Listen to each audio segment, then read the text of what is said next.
સુરતના કામરેજમાં દેશનો પ્રથમ barrierless multilane free flow digital toll plaza કાર્યરત થયો છે।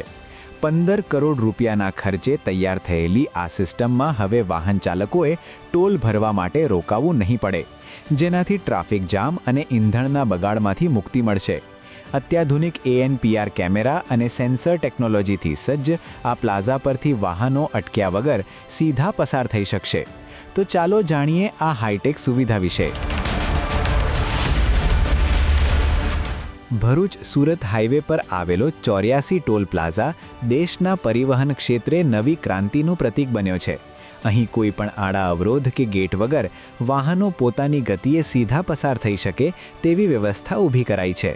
આ પ્રોજેક્ટ દ્વારા હાઈવે ઇન્ફ્રાસ્ટ્રક્ચર વધુ સ્માર્ટ અને ગતિશીલ બન્યું છે। ટ્રાફિકમાં ઊભો નથી રહેવું પડે છે, સરળતાથી ગાડી અમારી નીકળી જાય છે ને અમારે વેઇટિંગ પણ કરવું પડતું નથી અને અમારું ટાઈમ પણ બહુ બચે છે। બધા જ ગાડી ઓનર છે કે ટુ વ્હીલ હોય કે ફોર વ્હીલ હોય કે બધા જ માટે આ વસ્તુ સારી છે અને કોઈ ટોલ પર ઊભા નહીં રહેવું પડે ને ટ્રાફિકની સમસ્યા બી સોલ્વ થાય। આ સિસ્ટમમાં high speed scanners, ANPR camera અને લીડાર રડાર ટેકનોલોજીનો સમન્વય કરવામાં આવ્યો છે। વાહન પસાર થતાની સાથે જ ફાસ્ટેગ એકાઉન્ટમાંથી આપમેળે રકમ કપાઈ જાય છે। રોજિંદા 25,000 વાહનોની અવરજવર ધરાવતા આ માર્ગ પર હવે મુસાફરી સરળ બની છે, જે સમયની બચત સાથે વાહન ચાલકોનો માનસિક તણાવ પણ ઘટાડશે। આ સમગ્ર પ્રક્રિયા પર દેખરેખ રાખવા માટે અહીં એક અત્યાધુનિક કંટ્રોલ રૂમ પણ કાર્યરત છે।